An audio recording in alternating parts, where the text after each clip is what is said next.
You ask Tiger to solve. This deals with linear equations with one unknown. The final result is x equals 41/7.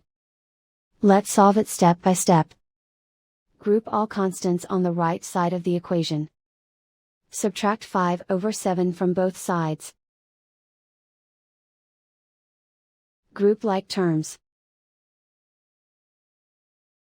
Combine the fractions.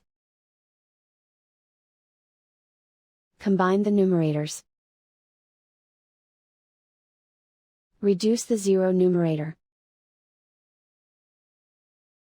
Simplify the arithmetic. Convert the integer into a fraction.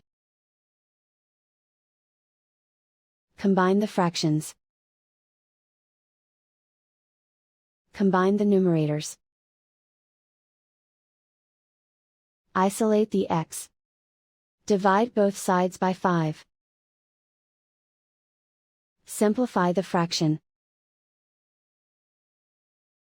Simplify the arithmetic.